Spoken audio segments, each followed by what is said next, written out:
आज के इस वीडियो में हम ये जानेंगे कि कैपेसिटर बैंक क्या होते हैं और हमें इसकी ज़रूरत आखिर क्यों पड़ती है।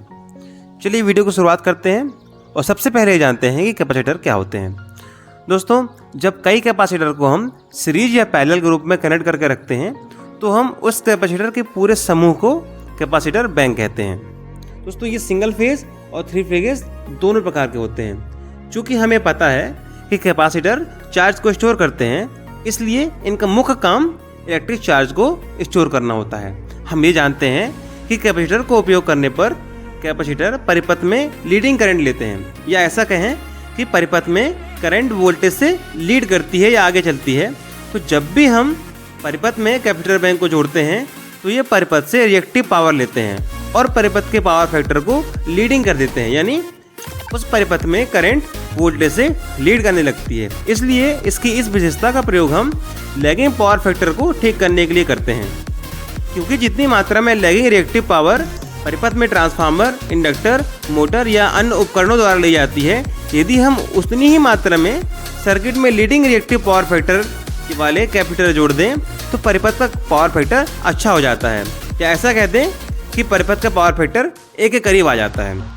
क्योंकि पावर फैक्टर वास्तविक शक्ति और आभासी शक्ति का अनुपात होता है, इसलिए परिपथ में रिएक्टिव पावर जितनी कम होती है उतना अच्छा हमारा पावर फैक्टर होता है।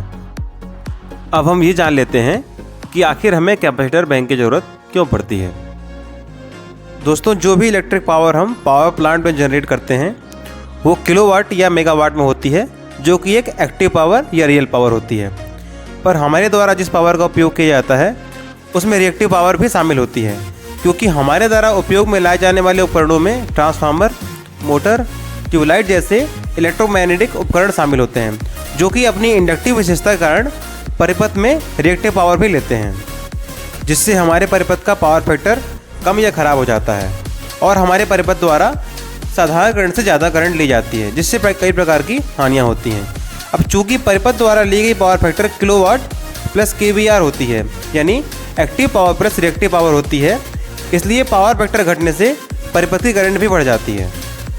इसी बढ़ी हुई रिएक्टिव पावर को कम करने के लिए, या ऐसा कहें कि बढ़ी हुई एक्स्ट्रा पावर को कम करने के लिए हम कैपेसिटर बैंक लगाते हैं। कैपेसिटर बैंक प्रयोग करने से रिएक्टिव पावर कम हो जाती है और साथ ही पावर फैक्टर भी अच्छा हो जाता है, जो कि 1 के करीब आ जाता है।